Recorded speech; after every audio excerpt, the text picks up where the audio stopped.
خب درود هموطنان عزیز، مردم تاجیکستان و پرزیدنت جمهوری تاجیکستان امامعلی رحمان.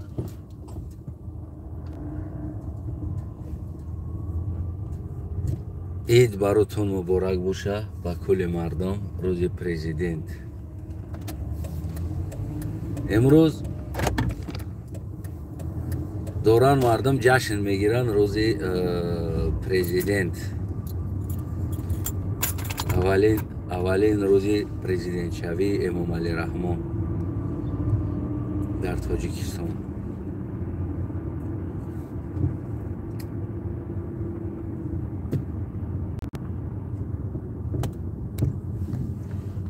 و روز میشوه که اولین نابود شوی دیکتاتور را هم مردم خداخواه جشن میگیره ایران.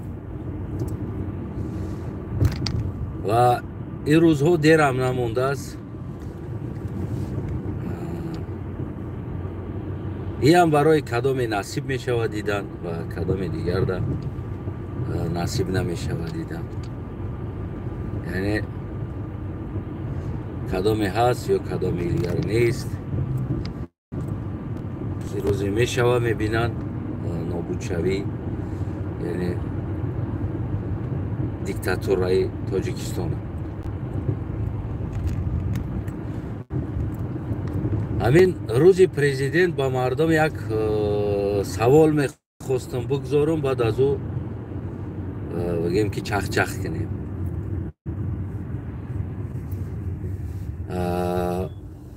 روز پرزیدنت از مردم سوال کردن، اگر میدیدی مردم پرزیدنت یعنی چی میپرسیدی، چی از او چی میخواستی، چی خواست داشتی، چی درخواست داشتی از او. تاگی سوال بگیم که در بین جامعه هم گذراندن مردم ده.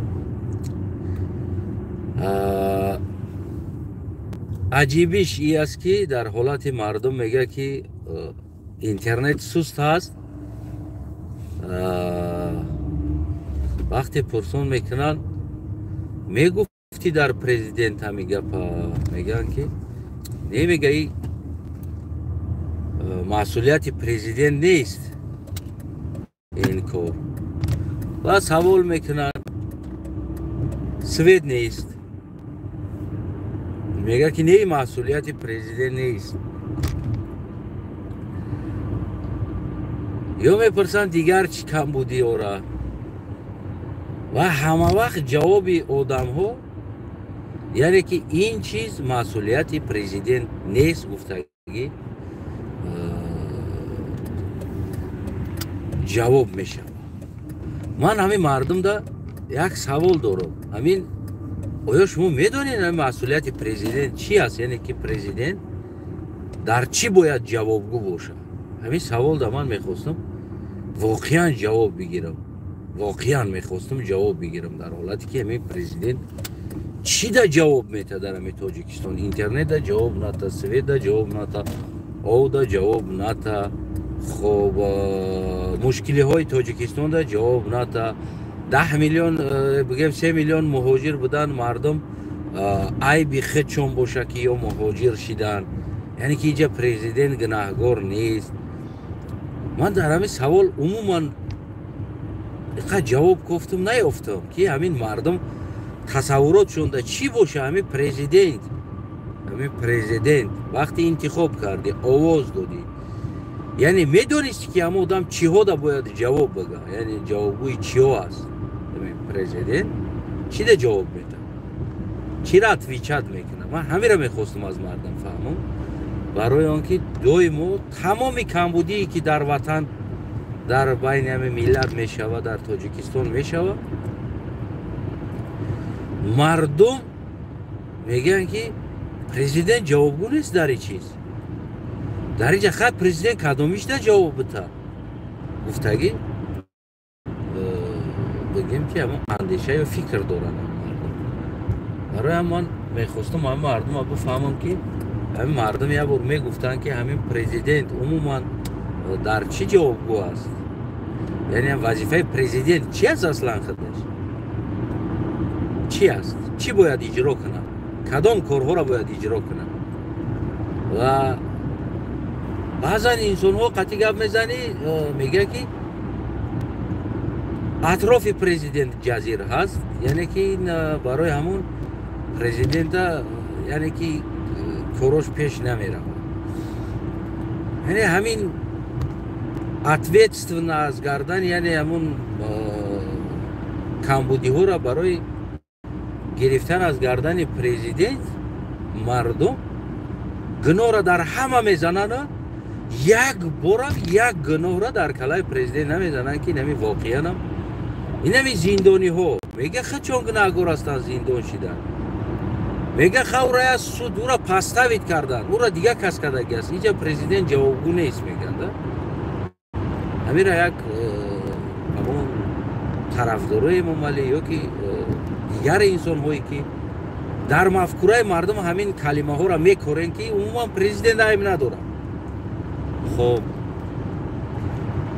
دنیا را سیل زد، خانه را برد، تاجیکستان ده زمین را مسئولیت پرزیدنت نیست میگن ده، میگن که خدا گناهگار است، میگن این طبیعت است، میگن خیلی باران شد گرفت برد همه را، میگن عیب خدا است.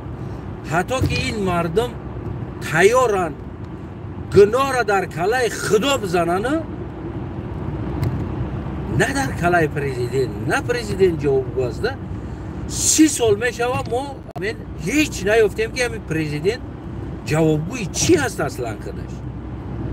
جوابگوی مهاجرت نباشه، جوابگوی سوید نباشه، جوابگوی آب نباشه، جوابگوی سیل زدن نباشه، جوابگوی اینترنت نباشه، جوابگوی نمیدونم راه نباشه، همین چی ده باید جواب بده؟ من همین را میخواستم از همین مردم بفهمم آیا شما میدونین که همین وظیفه پرزیدنت چی است؟ رقص، بازی، سرود، جموندن، همین است وظیفه‌اش از نگاه شما. یک بار همین را یک از شما خواهش میکنم، همین یک بنویسین زیر کامنت همین طرفدارای امام علی، شما همین امام علی را یکون وظیفه دار میدونین همین چی ده باید جواب بده؟ یعنی که جوابگوی چی هست همین پرزیدنت تاجیکستان؟ مثال او زدن در جوابگو هست، مثال که دنبر نزد پیشورت، پوزه نکرد، پولا را از خود نکرد. خیلی میگه بینه رئیس نوحیه پولا دزدید، هم خلاص چرا در 30 سال گرد اطراف امام علی بدگی انسان ها باره هم زندان نمیشوند؟ چی با قدر عوض نمیشود در 30 سال؟ даже 32 سال قریب میشود، 31 سال 32 سال میشه. چرا باره هم بگیم که قدر عوض نمیشود؟ علی را در جای ولی، ولی را در جای آماده ایستاده است. همین چیزا میخواستم از این مردم تاجیکستان همین بفهمم که همین پرزیدنت اصلا جوابگوی چی است خودش. یگان کمبودی ده باید جواب بده پرزیدنت یا که نه تا.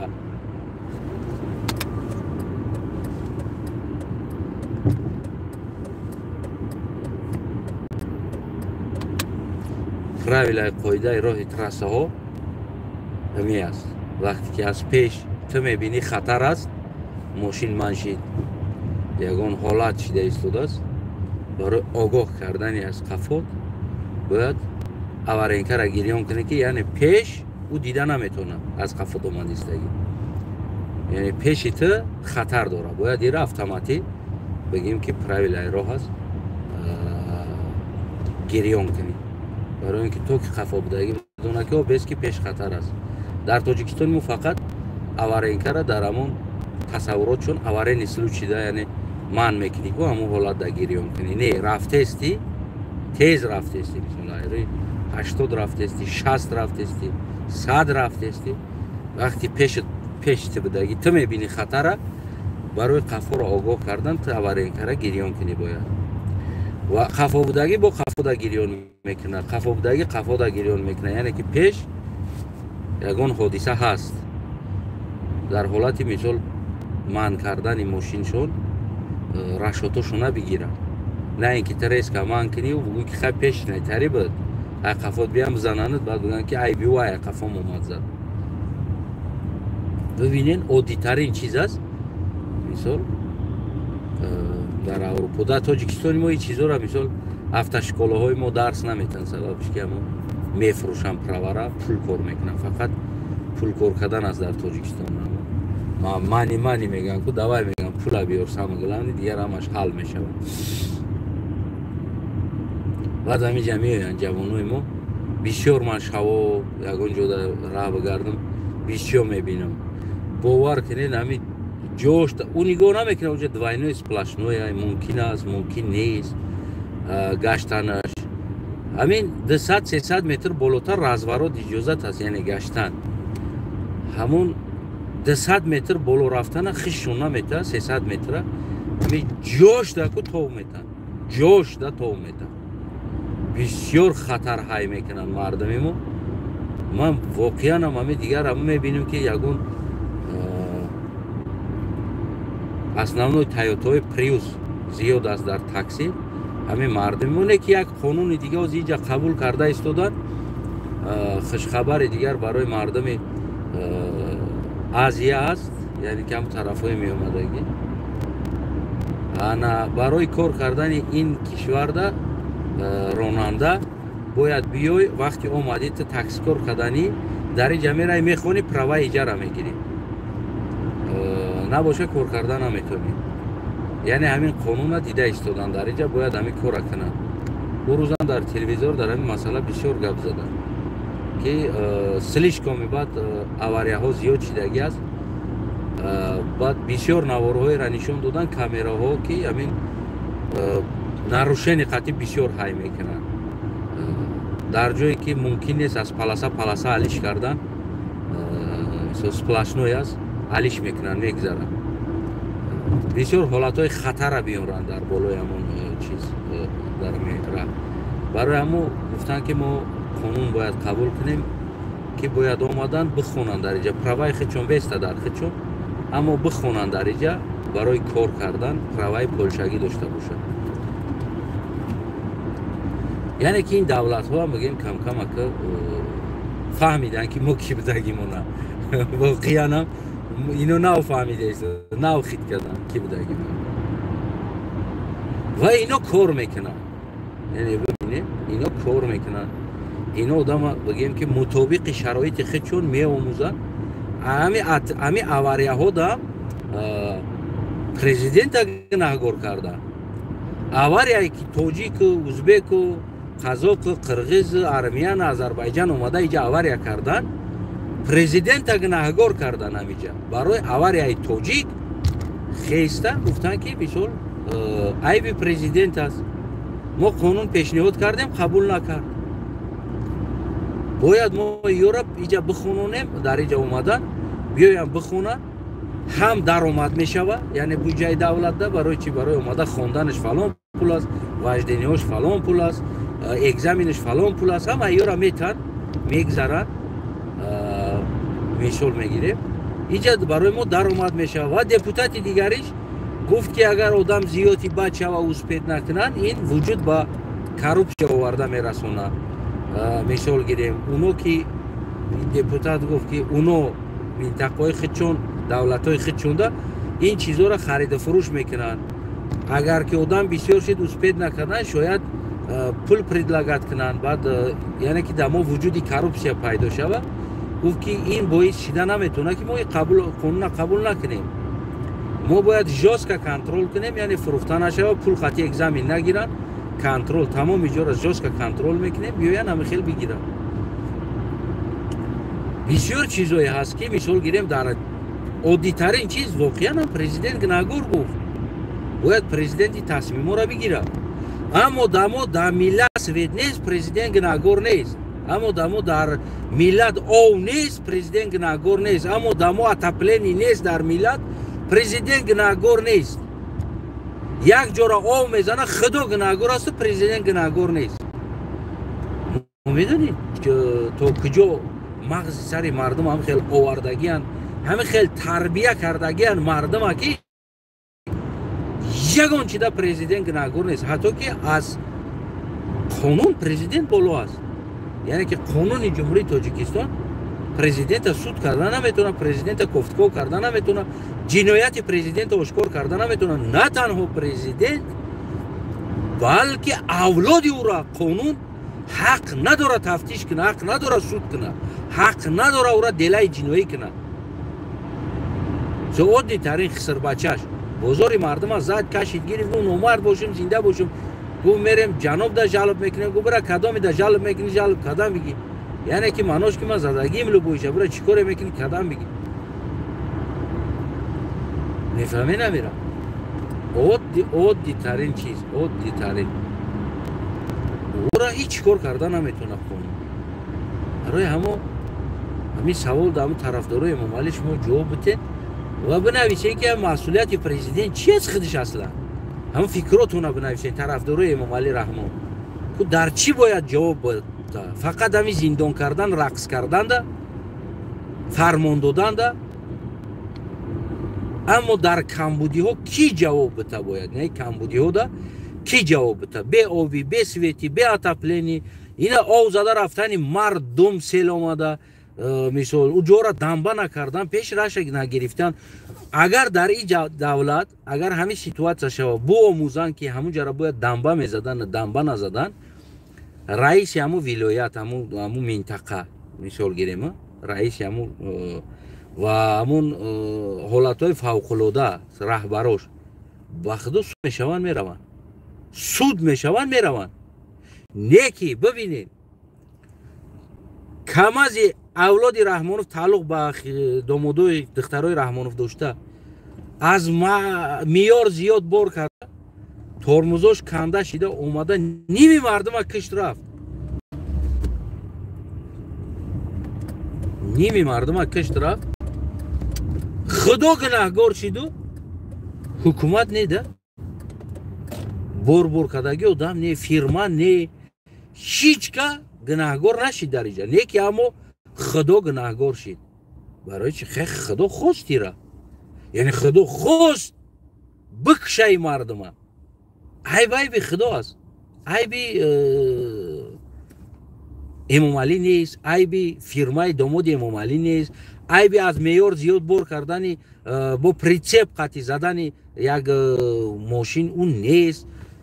یعنی هیچ که تو امروز گناهگار نیست در مرگ اونم قدر انسان. یکی خدا گناهگار است،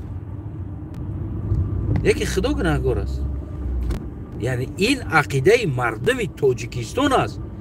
برای مردم تاجیکستان، در سر مردم تاجیکستان همه خیلی مفکوره بر کردگیان که امام علی در یگان جا اولادش خودش بگیم یگان تش گناهگار نیستن. یگان تش چی حالت میشه و در سر این مردم؟ یا خدا گناهگار است، یا پیغمبر گناهگار است، یا تقدیر گناهگار است، یا نصیب گناهگار است، یا خودی همون انسان خودش گناهگار است. حتی که یک چند بلوگر، یک چند بنام روشن فکرها و نویسنده و سخنگوها و اینا رفتن در همونجا را نوار کردن، مردم گناهگار برآوردن که مردم در لوی دایره در جای همون آو میرفتگی ها خانه کردن. ایجای بای مردم است. اما برای مردم رئیس در او جبهه همی قروز خانه داد، پول گرفت برای او، نمیدونم و غیره کارها شد. اینجا گناهگار نیست او. یعنی منصبدار در تاجیکستان، نه تنها امام علی، انسانی منصبدار اصلا عیب نداره، اصلا عیب نداره. و امروز ما انا همین بیسپاریت که، انا همین بیس صاحبی، انا همین ملت موری، انا همین بیسوادی، انا همین چیزا را همچون روزی پرزیدنتی ما گفته جشن گرفته استودیم ده.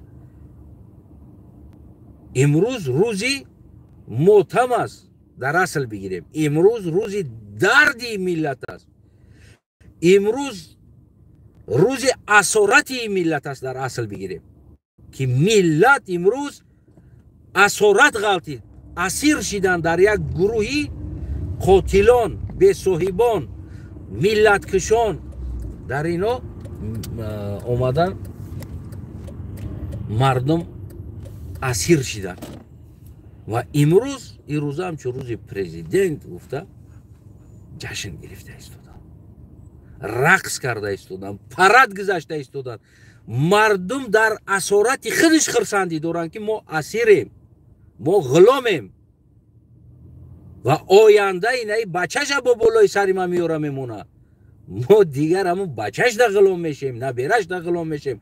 غصب کرده از حاکمیت. امروز ما غصبیت حاکمیت همچه یک روز خرسندی ملت گفته روز پرزیدنت ما جشن گرفته ایستادیم امروز. میفهمین امیرم؟ اون حالت شرایطی که در بالینسه های تاجیکستانی ما هست امروز که توی درجه آورده رساندن شرایط تیبی تاجیک،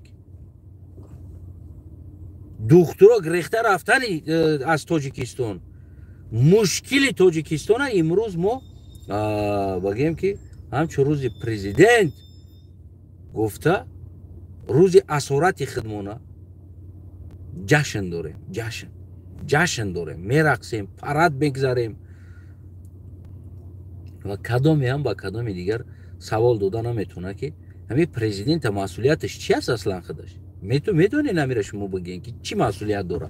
مثال گیریم اوزاد پرزیدنت جوابگو است، مثال گیریم اینترنت نیست پرزیدنت جوابگو است، مثال میگیریم سویت نیست پرزیدنت جوابگو است، مثال میگیریم اتاپلینیو نیست در منطقه های گوناگون پرزیدنت جوابگو هست. میلیون مثال ها. مثال میگیریم تیب امروز پولاکی است، ما نداریم استراخوفکای مدیسینسکی و غیره شرایط عقل در کار است برای این را آماده کردن، اینا ساختن، این سیستم را ساختن، سیستم های تیب ساختن، عقل در کار است که چی خیلی ما از مردم بگیم که استراخوفکای باید مدیسینی بگیریم یعنی تیبی و مردم توانه که مثال بیمار خود چبره و چیکار کنه تبابت کنه به پول از استراخوفکاش. این چیز ما عقلمون نمیگیره. برای میدونیم برای چی؟ برای که تمام منصبدار بچهش گودکش خودش به پول به یک تین تبابت میشه و حتی که انالیزی یا عادی ترین انسانی که در ساختار کار میکنه انالیزی گودکی او را برای گرفتن دکتر آمده در خونش انالیز میگیره، حتی که یا نمیبرن دکتر دو چیرت بیستن. بگین مرا با یک تتون بگین که یک منصبدار دیدین که فرزندش گودکش خودش زنش خیشش تبارش در اوچیرت همراه شما در تیب ایستاده باشه اومده در اونجا تیب گذشته است باشه دیدین شما؟ یگون تا دیدگی نیست. از اون جمله ما هم دیدگی نیست. میدونین برای چی؟ برای یک آدمی که در تیب کار میکرد همراه ما میگم که یک وقتا صحبت کرد بر اومده واقعا هم حادثه تیب گفت که یعنی چی احوال داره این تیب، چه خیلی اسیر هست این تیب در اون منصب داره. حتی که عادی ترین یک کاغذ نویسه که کاغذ کشه که ساختار ده ما میریم در خونش گودکم ساعتی 5-6 ای خواه میخیزه میگه ما میریم گودک خواه ای نمیخیزه گودک تو خیستن گودک 1 ساعت نیم ساعت 40 minút ما حتی که خونش در بدرو نمیگه خنکیو ده گفت بیرنده در درون ماشین میشینیم جداد میکنیم که کی گودک او بخیزه بعد یک کس ایدرش ما را فیروت کنه که بیا گودک خیز میزکش انالیز بگی. ما برای یک میزک گودک گرفتن رفته در پشت در میشنیم خونه شونده در اومدن ما را راه نمیته که اقلا نمیگه خب بدرون تو گودک خیستن یک پیاله چای خورده بشینین یگان چی کنین میره میگه ساعت 6 بیا ساعت 6 از همون تیب رئیس فرمان میده که ساعت 6 باید چیکار کنی برای همونجا فلانی آدرس گودک فلانی را انالیز شه بگیری میزک شه بگیری ساعت 6 ده برا میگم ما میخیزه میریم ساعت 6 او گودک ساعت 7 نیم 8 میخیزه 10 ساعت ما ساعت 5 خیسته خواه ویرون کده میریم برای یک گودکش میریم در ناموجا 10 ساعت دیگه در پشتی در میشینیم تو خیستن او گودکه او گودک دمیدرول آنالگین و کل کداگی از دکتر پیشکی او خوب از اونا میخیزه او گودک 5 میخیستگی همونجا یه ساعت 2 ساعت دیگه زیادی خوب میکنه ما میگم میره میشینیم در پشتی در درونی ماشین حتی که بدروین درونده بچه ای طرح به دسته درون بدروین مرحمت کنین به چای خورده بیستین این تری چیز نیست ما گشنه تشنه میشینیم میگه دا بیرن ممکن نیست خونوشون در اومدن یعنی ببینه برای همه هم اینا پروای دیگر میلاد ندارن برای که خیلی چونده بیپول است خیلی چونده همه چی فراوان است اینا در بالینسا نمیروند دکترها در اینو میوین دکتر در اینو میوین اجداد میکنه که از اینو چیکار کنه انالیز بگیره از اینو برای همه هم بگیم اینو این سیستم را فکرم نمیکنن در قیسش هم نیستن که به ما را باید بگیم یک تیبی سالم بسازیم برای مردم هم شرایط باشه اینا تنها برای خودشون فکر میکنن تنها و تنها بگیم که خودشون زورن خودشون سوزن خودشون کمبودی ندارن دیگران را زدگی هم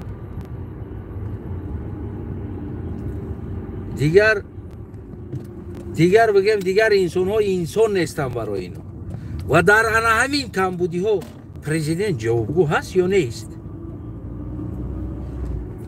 اگر که همه ایده جوابگو نباشه پرزیدنت پس چی جواب بده باید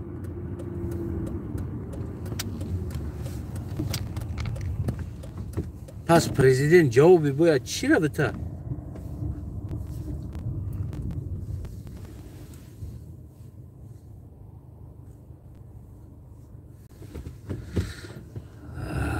خرانایده براتش که خیلی دیکنه در چی جواب میده پرزیدنت من همین ده حیرانم من همین را توها زیرا بگیم که هم قدر انا فکر میکنم هیچ بگیم که عقلم دا نمیگیره که همین پرزیدنت جوابگوی چی هست چی در پرزیدنت باید در اصل جواب بده میفهمین امیره برای همون این روز برای مردم همون اولین روزی اسارت ملت است اولین روزی که اشتباه ملت است امروز غم ملت است امروز داغ ملت است اینقدر سرزمین نابود شوی سرزمین ما داده شدن اینقدر جوانو کشته شدنشون برای منفیت امام علی رحمان اینقدر مردم بین خوجند دوشنبه و دیگر منطقه ها که پول داده یعنی که همین بگیم کلان کراچی امروز اولین روز نابود شوی ملت این همین روز ما جشن گرفته ایستادیم را به نام روز پرزیدنت گفته باقی سلامت باشین همون روز پرزیدنتتون همون روز نابود شویتون همون روزی بگیم با اسارت دادن خداتون این ملت مبارکتون شود فکر کنم که فهمو گفتم دیگر باقی تصمیم گرفتن در دست خودتون است باقی تصمیم گرفتن نه اینقدر زنها در روسیه غلام روس‌ها شدن در واگن ها خواب کردن آبروی ملت ریخت رفت بیناموزترین ملت در روی دنیا ما شدیم که زنمون مردیکاری رفتن زن مردیکاری رفت میدونین امیره زن رفته 4-5 هزار کیلومتر از وطن دور رفته در عروس رفت توالت عروس توزه کرد خانه عروس توزه کرد در این روز آمده زدیم این همین روز سرشوی این همون روز بود این همین روز این همین روزا سرشوی این همون جا بود این همون 16 نویبر 2094 سال بود 94 سال این همین روز سر شده بود یعنی ما فوندامنت چند همون روز ریخته آواز داده سر کرده بودیم رقصیده Ага, меброите, братишка.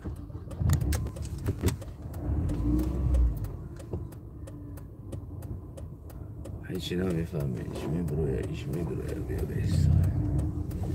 من راستی بگه من پارکوفکا کدانی نیستم همینجا ده. من همینجا یه بار نیم بانکامات رفتنیم. سلامت باشین هموطنوی عزیزم. قضاوت در دستونه پدیلی چشکنین. روزی غلامی مبارک.